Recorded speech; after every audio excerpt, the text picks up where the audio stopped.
नमस्कार दर्शकों, मैं स्नेहा शर्मा आप सभी का दशा महादशा प्रोग्राम में हार्दिक अभिनंदन करती हूँ। आज हम प्रोग्राम में जानने वाले हैं हमारी हथेली से संबंधित कुछ विशेष बातें जो हस्तरेखा विज्ञान में महत्वपूर्ण भूमिका निभाती हैं।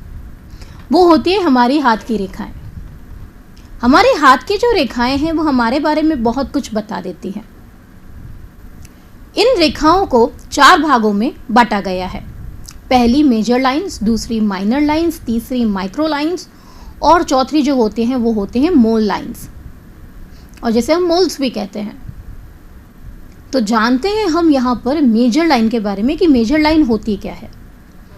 तो मेजर लाइंस होती हैं जैसे हमारी हो गई आयु की रेखा, जिसे हम हमारी जीवन रेखा भी कह सकते हैं। हमारे हथेली में जो जीवन रेखा होती है वो ये वाली होती है, यानी ये जो गोलाई ली हुई होती है, ये वाला भाग जो होता है वो क्या कहलाता है, जीवन रेखा का। हमारी मस्तिष्क रेखा जीवन रेखा से ठीक सटकर निकलने वाला, कई बार इनके बीच में गैप भी देखा जाता है, लेकिन नज़दीक से यहाँ से जो रेखा गुजरती है वो क्या कहलाती है, मस्तिष्क रेखा। हृदय रेखा ठीक ऊपर होती है, यानी सबसे पहली रेखा जो ऊपर आती है वो क्या कहलाती है, हृदय रेखा आती है कहलाती है। फिर आती है हमारी भाग्य रेखा, जिसे हम हमारी फेथ ऑफ लाइन भी कहते हैं। फिर आती है मैरिज लाइन, यानी कि विवाह रेखा। विवाह रेखा जो होती है वो बुध उंगली के ठीक नीचे पाई जाने वाली रेखा होती है, जिससे हमें हमारे विवाह के सुखद होने का आभास होता है, या जीवन में किसी प्रकार की कोई समस्या आने वाली है, या विवाह में कोई बाधा आने वाली है, या विवाह से सुख मिलेगा नहीं मिलेगा, वो सारी रेखाएं यहाँ पर मौजूद होती है। कहाँ पर, हमारी विवाह रेखा बुध उंगली के ठीक नीचे। फिर मेजर लाइन के अंदर में एक रेखा और आती है जिसे हम कहते हैं हमारी स्वास्थ्य रेखा, जो हमें स्वास्थ्य के बारे में बतलाती है। एक रेखा और होती है मेजर लाइन के अंदर में, वो होती है हमारी मणिबद्ध रेखा। मणिबद्ध रेखा होती है हमारी कलाई पर मौजूद रेखा, यानी जहाँ पर हमारी हथेली ख़त्म हो रही है उस जॉइंट के ऊपर जहाँ जो लाइंस बनी हुई होती हैं, ये हमेशा पूरी कंप्लीट हो ऐसा ज़रूरी नहीं है। तो ये वाला भाग क्या कहलाता है, हमारा मणिबद्ध रेखा का भाग कहलाता है। यानी ये जो रेखाएं होती है वो यहाँ पर मौजूद होती है, जहाँ पर हमारी कलाई जो है शुरू होती है और हमारी हथेली जहाँ पर ख़त्म होती है। अब जानते हैं हम माइनर लाइंस के बारे में। माइनर लाइंस हमारे हथेली में बहुत सारी देखने को मिलती है, जैसे कि मंगल रेखा। मंगल क्षेत्र पर मौजूद रेखा को कहते हैं मंगल रेखा, यानी यहाँ से लेके यहाँ तक का जो भाग होता है वो कहलाता है मंगल का क्षेत्र। जीवन रेखा के अंदर की ओर से जो रेखाएं निकलती हैं उसे हम मंगल रेखा कहते हैं, और कुछ रेखाएं जो यहाँ पर भी मौजूद होती हैं उन्हें भी हम मंगल रेखा कहते हैं, जो अंदर से निकलती हुई दूसरी रेखा को स्पर्श करे मंगल क्षेत्र की ओर, उन्हें भी मंगल रेखा कहा जाता है यहाँ पर। फिर हम बात करते हैं यहाँ पर शुक्र रेखा, शुक्र स्थान पर मौजूद होती हैं। संतान रेखा, संतान रेखा जो हम देखते हैं वो 2 तरीके से देखते हैं। पहला भाग हमारी जो यहाँ पर विवाह वाली रेखा होती है उसके ठीक ऊपर बहुत महीन सी रेखा होती है संतान की, जिसे हम आराम से नहीं देख पाते, बहुत मुश्किल से दिखाई पड़ती है। उसके बाद यहाँ पर हम अंगूठे के पास में जो यव होते हैं उनसे भी संतान के बारे में पता लगाने का काम करते हैं कि संतान संबंधी सुख है, कितनी संतानें होंगी, संतान से सुख कैसा प्राप्त होगा, संतान जो है वो हमसे प्रेम रखेंगी नहीं रखेंगी। उसके बाद में आती है हमारी प्रभाव रेखाएं हथेली में। अब प्रभाव रेखाएं क्या होती हैं? प्रभाव रेखाएं वो रेखाएं होती है जो कुछ समय के लिए आती है, अपने बारे में बताती हैं और उसके बारे में चली जाती है। ये लंबे समय तक रहने वाली रेखा नहीं होती है, प्रभावात्मक रेखा होती है, प्रभाव डालने वाली। फिर आती है टेंशन लाइन, यानी जैसे हम कहते हैं चिंता वाली रेखा। उसके बाद में आती है हमारे शत्रु की रेखा, हमारे मित्रों की रेखा। हमारे शत्रु कितने होंगे, हमारे शत्रु कैसे होंगे, क्या वो हमें नुकसान पहुंचा सकते हैं या हमारा प्रभाव ज़्यादा रहेगा। फिर बात करें मित्र रेखा, हमारा फ्रेंड सर्कल कैसा रहेगा, क्या मुझे मेरे मित्रों से लाभ रहेगा, मुझे जीवन में ऐसे दोस्त तो नहीं मिलेंगे जो मुझे धोखा दे रहे हों। फिर आती है हमारी सूर्य रेखा, हमारी विद्या रेखा जो हमें हमारी एजुकेशन के बारे में बताती है। यश रेखा, जीवन में हम इतना सब कुछ करते हैं, सबके लिए करते हैं, क्या मुझे यश की प्राप्ति होगी, क्या मैं जो करता हूँ उसके लिए लोग मेरी कभी तारीफ करेंगे या हमेशा मेरी बुराई करते रहेंगे। अगर यश रेखा अच्छी स्थिति में है तो यहाँ पे शुभ परिणाम, यदि अशुभ स्थिति पे है, यहाँ कोई चिन्ह आ रहा है तो उसका अशुभ परिणाम। फिर गुरुवल्य भी आता है माइनर लाइंस के अंदर। शनिवल्य, शुक्रवल्य, बुधवल्य, चंद्रमा वल्य, बाधाओं वाली रेखाएं जिसे हम कहते हैं जीवन में कई सारी बाधाएं अगर आ रही हों, लगातार आ रही हों, इसका मतलब आयु की उस स्थिति में बाधाएं रेखा मौजूद है। अंतर चेतना रेखा। अंतर चेतना रेखा का जो अर्थ होता है वो यह होता है कि मनुष्य का जो सिक्स सेंस है वो बहुत ज़्यादा शार्प है। तो यहाँ पर इसे हम कहते हैं अंतर चेतना रेखा। फिर आती है यात्रा रेखा। यात्रा रेखा क्या बताती है? यात्रा रेखाएं जो है वो ये बताती है कि मेरी यात्रा सुखद होगी नहीं होगी, यात्रा के दौरान कभी मुझे कोई दिक्कत तो नहीं होगी, मेरी विदेश यात्रा होगी या नहीं होगी, फॉरेन ट्रैवलिंग कैसी रहेगी, यात्राओं से मुझे कितना बेनिफिट मिलेगा। अगर कोई बिजनेसमैन है, बिजनेस से रिलेटेड उसकी बार बार यात्राएं होती है, टूर का काम है, उसका बार बार उसे टूर पे जाना पड़ता है अपनी कंपनी के काम की वजह से, तो भाई उसके लिए वो लाभकारी रहेगा या नहीं रहेगा। तो ये सब आता है ट्रैवल लाइंस के अंदर। अब हम जानते हैं माइक्रो लाइंस के बारे में। ये रेखाएं जो होती हैं वो होती हैं हमारे जन्म से लेकर, जब हमारा जन्म होता है तब से लेकर हमारे मृत्यु तक ये रेखाएं जो है वो हमारे हाथ में रहती हैं। इनमें कोई भी परिवर्तन देखा नहीं जाता है। इन रेखाओं को बेसिकली देखना हो तो मैग्नीफाइंग ग्लास से देखना ही संभव होता है, क्योंकि ये बहुत ज़्यादा सूक्ष्म रूप से छोटी छोटी रेखाओं के रूप में होती है। ये हमारे अंगूठे के अग्रभाग में, जैसे कि चक्र, शंख, सीप, और मिश्रित रूप से भी नजर आती है। सारी एक जैसी हो ऐसा कुछ भी ज़रूरी नहीं है, ये मिश्रित भी हो सकती हैं। Moles and science. हथेली में तिल और चिन्ह, जो कि हमें भविष्य फल कथन करने में काफ़ी जानकारी प्रदान करता है। ये काफ़ी सहायक हो जाते हैं कई बार। हस्तरेखा विज्ञान के अंतर्गत जब हमें फलादेश करना हो, तो जैसे कि अब चिन्ह कौन कौन से हुए? मोल्स मतलब तो तिल हो गए। अब चिन्ह कौन कौन से हुए? चिन्ह तो बहुत सारे हो सकते हैं। कुछ उदाहरण के लिए मैं आपको एग्जाम्पल के लिए बता सकती हूँ। जैसे हो गया स्वास्तिक का निशान, त्रिशूल का निशान, चक्र हो गया, शंख हो गया, तलवार हो गया, फिश साइन हो गया, क्रॉस का साइन हो गया, सर्कल का साइन हो गया, यहाँ पर ट्राइंगल का साइन हो गया, यव का चिन्ह हो गया। तो ऐसे कई सारे साइंस जो होते हैं वो हाथ के अंदर होते हैं। इनका अलग अलग मतलब होता है। जैसे कमल के फूल का चिन्ह बना हो हाथ के अंदर में, ग्रहों का साइन बना हुआ हो हाथ के अंदर में, तो इन सब का जो फल कथन होता है वो अलग अलग होता है। अब ऐसे कुछ लक्षण बताऊंगी मैं आपको हस्तरेखा विज्ञान के अंतर्गत कि भाग्यहीन व्यक्ति किसे कहते हैं। अब भाग्यहीन व्यक्ति उसे कहेंगे जो व्यक्ति कर्म तो कर रहा है लेकिन व्यक्ति का भाग्य साथ नहीं दे रहा है, तो उसे कहा जाएगा भाग्यहीन व्यक्ति। कहने का अर्थ, दो चीज़ें हमेशा अपनी लाइफ में इम्पॉर्टेंट होती है, एक हमारा कर्म तो दूसरा हमारा भाग्य। दोनों ही एक सिक्के के दो पहलू हैं। कई बार ऐसा होता है कि हम कर्म नहीं करते, हमारा भाग्य इतना साथ दे जाता है कि बिना कर्म के ही हमें जीवन में बहुत कुछ मिल जाता है।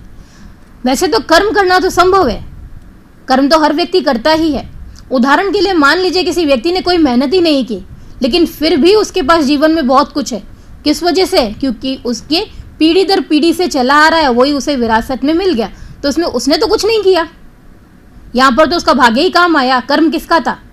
उनके बड़ों का कर्म था जो उनको विरासत के रूप में मिल गया। अब उनको संभाल के रखना है, नहीं रखना है, या उनको गवा देना है, वो उनके कर्म पर निर्भर करता है। तो भाग्य से तो उन्हें वो चीज़ प्राप्त हुई, तो यहाँ पे कर्म की महत्वता नहीं आई। अब कर्म प्रदानशील व्यक्ति क्या? कर्म प्रदानशील व्यक्ति वो होता है जो अपने भाग्य का निर्माण भी कई बार खुद कर लेता है। कर्म करके एक बार विफल हुआ, दूसरी बार विफल हुआ, तीसरी बार भी विफल हुआ, लेकिन अपनी मेहनत पर उसने इतना यकीन किया कि उसने अपने भाग्य को उसके अनुकूल बना दिया। तीसरी सिचुएशन वो आती है कि व्यक्ति कर्म कर रहा है लेकिन रिजल्ट कुछ भी नहीं आ रहा है, तो उसे हम कहेंगे यहाँ पे भाग्यहीन व्यक्ति। इसीलिए कहा जाता है कि भाग्य और कर्म सिक्के के दो पहलू है। जब व्यक्ति मेहनत तो कर रहा है लेकिन रिटर्न कुछ नहीं आ रहा है, सिर्फ मेहनत ही मेहनत किए जा रहा है, लेकिन समस्याएं जो है जीवन में खत्म होने का नाम ही नहीं ले रही है, तो ऐसे में इसको ऐसे कहा जाएगा कि व्यक्ति के जीवन में भाग्य सपोर्ट नहीं कर रहा है, या फिर यूं कहें कि भाग्य साथ नहीं दे रहा है। तो हथेली में ऐसे कौन कौन से यहाँ पर हमको लक्षण देखने को मिलेंगे? सबसे पहली बात, व्यक्ति का जो हाथ होगा वो थोड़ा अजीब सा दिखने में होगा, यानी हाथ में सुंदरता नहीं होती है, उसकी त्वचा में चमक नहीं होती है। हाथ के अंदर हाथ थोड़ा रफ होता है, टच करने पर थोड़ा दरदरापन महसूस होगा, यानी स्किन कैसी होगी उसकी? ड्राई होगी। उंगलियां जब वो अपनी मिलाएगा तो इनके बीच में गैप ज़्यादा होंगे, यानी उंगलियों का शेप भी कैसा होगा? काफ़ी आड़ा टेढ़ा, यानी सीधी उंगलियां नहीं मिलेंगी।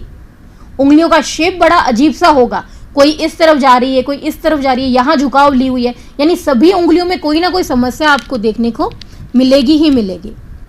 हथेली में कई सारी रेखाएं एक दूसरे को काट रही होंगी, हाथ साफ सुथरा नहीं होगा। कहते हैं जितना हाथ जो है, हथेली जो है, रेखाएं कम हो उतना ही अच्छा स्पष्ट होता है, रेखाएं एक दूसरे को नहीं काटती है। लेकिन इनके केस में क्या होगा, रेखाएं एक दूसरे को लगातार काट रही होंगी, क्योंकि जितनी ज़्यादा रेखाएं कटेंगी तो ये क्या बताता है कि व्यक्ति अपने जीवन में बहुत ज़्यादा उलझा हुआ है, मानसिक रूप से भी और आर्थिक रूप से भी। भाग्य रेखा दिखने में कैसी होगी, विकृत होगी। तो ये कुछ ऐसे लक्षण होते हैं जिनके जीवन में भाग्य जो है साथ नहीं दे पाता है, तो उनके हाथ की बनावट इस प्रकार की देखने को मिलती है। ऐसे अन्य कई सारे लक्षण जो हैं वो देखने को मिलता है, लेकिन इसमें से कुछ ही लक्षण मैंने जो है वो आज आपको अपने प्रोग्राम में बताए हैं। सभी लक्षण बता पाना संभव नहीं है, क्योंकि ये व्यक्ति दर व्यक्ति क्या करता है, डिपेंड करता है कि उसके हाथ में किस प्रकार के लक्षण देखने को मिल रहे हैं। अब बढ़ते हैं अपने प्रोग्राम में आगे और जानेंगे कैसे बीतने वाला है हमारा आज का दिन, क्या कह रहे हमारे आज के सितारे। मेष राशि, मेष राशि वालों, रुका हुआ धन प्राप्त होगा। वाद विवाद की स्थिति से थोड़ा सा बचने का प्रयास करना, कलहकारी दिन है आज। वृषभ राशि, स्वभाव में थोड़ी उग्रता देखने को मिलेगी। स्टूडेंट्स के लिए डे काफ़ी फ्रूटफुल नज़र आने वाला है। नए नए अवसर जो हैं हायर एजुकेशन से रिलेटेड आपको यहाँ पर प्राप्त होने वाले हैं। राज्य के बाहर से भी यहाँ पर आपको नए ऑफर मिलते हुए नजर आएंगे आपके कार्य क्षेत्र के लिए। नए जॉब अपॉर्चुनिटीज़ भी यहाँ पर आपको देखने को मिलेंगी। इतने लंबे समय से जो आपकी इच्छाएं थी, रुकी हुई थी, उसके लिए ये सही समय है पूर्ण करने का। प्रेम प्रसंग संबंधित वार्ताओं हेतु आज दिन शुभ बना हुआ है। मिथुन राशि, भूमि से संबंधित तनाव की स्थिति जो है वो बढ़ने वाली है। कार्य क्षेत्र में भी यहाँ पर थोड़ी बहुत समस्याएं देखने को मिलेगी, लेकिन दिन के अंत तक वो भी समस्या जो है वो सुलझ जाएगी। माता के साथ में संबंधों में यहाँ पर मतभेदताएं नजर आ रही हैं, और मतभेदताओं का कारण यहाँ पर आपका जीवन साथी बनते हुए नजर आ रहा है। कर्क राशि, पुरुषार्थ का फल यहाँ प्राप्त होने वाला है। कॉन्फिडेंस लेवल में यहाँ पर आपकी वृद्धि नजर आ रही है। भाई बहनों का सहयोग भी यहाँ पर बना रहेगा। बाहर जाने के लिए भी दिन जो है वो अनुकूल है। सिंह राशि, स्वास्थ्य में यहाँ पर उतार चढ़ाव की स्थिति दिख रही है। आर्थिक वृद्धि की योजनाएं जो है वो काफ़ी अनुकूल सिद्ध होने वाली है। नए प्लान्स जो आप बना रहे हैं उनको फॉर्मुलेट करने के लिए दिन उत्तम है। कन्या राशि, सहकर्मियों का पूर्ण रूप से यहाँ पर सहयोग प्राप्त होने वाला है।